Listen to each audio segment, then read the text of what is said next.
গুনাহ বেশি হইছে, মন খারাপ করো। গুনাহ অনেক বেশি বাবা, বান্দা মন খারাপ করো না। আমি আছি না, আমার কাছে আইসো, গুনাহ যেই পরিমাণ হোক আমার থেকে হতাশ হইও না, আমি সব মাফ করে দেব। এইটাই এই আয়াত। কুল, হে নবী আপনি বলেন, ইয়া ইবাদিয়াল্লাযীনা আসরাফু আলা আনফুসিহিম, হে আমার বান্দারা, তোমাদের যাদের জীবন গুনায় গুনায় পূর্ণ হয়ে গেছে, জীবনের উপরে জুলুম করে ফেলেছ, গুনার সীমা অতিক্রম করে ফেলেছ, সাগরের ঢেউর চাইতে গুনাহ বেশি, পাহাড়ের উচ্চতার চাইতে গুনাহ বেশি, আসমানের কাছে গুনাহ পৌঁছে গেছে, আল্লাহ বলেন লা তাকনাতু মির রাহমাতিল্লাহ, আমি আল্লাহর রহমত থেকে নিরাশ হইও না। ইন্নাল্লাহা ইয়াগফিরুয যুনুবা জামিআ, নিশ্চয়ই তোমার আল্লাহ সব গুনাহ মাফ করে দিবে। ইন্নাহু হুয়াল গফুরুর রহিম, নিশ্চয়ই আল্লাহ ক্ষমাশীল দয়াবান। তাহলে কে মাফ করবে? কি পরিমাণ মাফ করবে?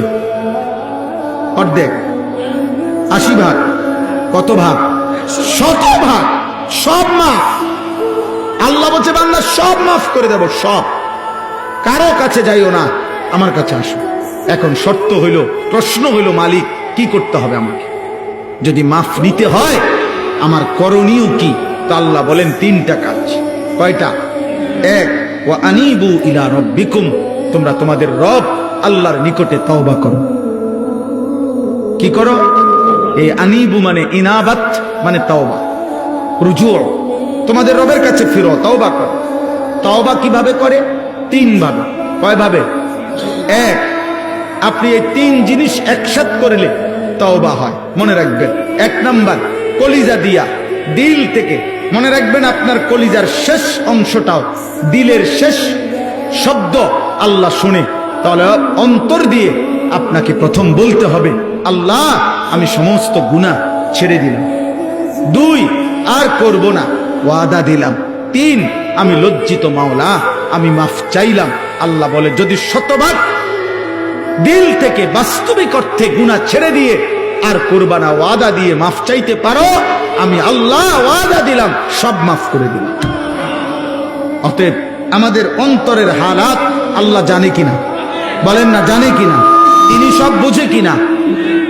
এই জন্য খামখেয়ালি করলে তো আমরা বিড়ি খাইতে খাইতে আস্তাগফিরুল্লাহ আস্তাগফিরুল্লাহ, কি শুরু হইলো দেশটার মধ্যে? না, কিতা শুরু হয়েছে? বিড়ি খানা শুরু হয়েছে। বুঝছেন না কি শুরু হয়েছে? চা দোকানের টেলিভিশনের দিকে তাকায় তাকায় কয় আস্তাগফিরুল্লাহ, দেশটার মধ্যে কি ফিডাফিডি চলছে, এটা নিয়ে আস্তাগফিরুল্লাহ। এই বেড়ি দেখে দেখে নিয়ে আস্তাগফিরুল্লাহ। এক বুজুর্গ, ওনার সঙ্গী একজন বেপর্দা নারীর দিকে তাকাইয়া বলছে, হযরত দেখেন দেখেন এই মহিলা কি বেপর্দা, আস্তাগফিরুল্লাহ আস্তাগফিরুল্লাহ।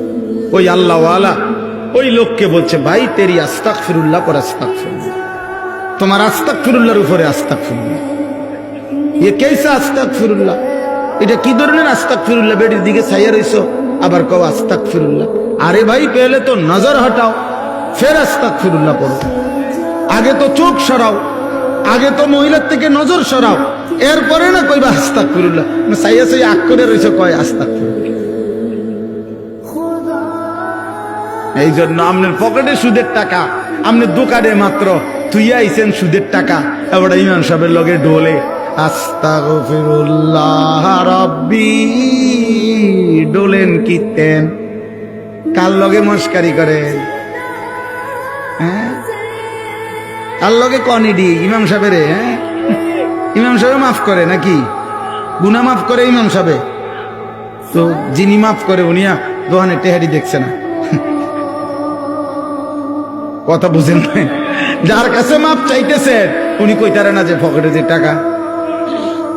এই মাত্র যে আপনি সুদের লেনদেন করে আসছেন, হ্যাঁ, আপনার মুখের অন বিড়ির দুর্গন্ধ গেছে না, আপনি কি আস্তাগফিরুল্লাহ করেন?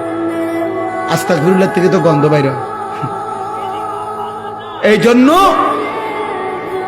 খামখেয়ালি করলে হবে। খালেস কি করতে হবে? তাওবা করতে হবে, খালেস তাওবা। গুনাহ ছেড়ে দিলাম আর করব না, ওয়াদা দিলাম, আমি মাওলা লজ্জিত, মাফ চাইলাম, খোদার কসম আল্লাহ বলবে বান্দা আমি মাফ করে দিলাম।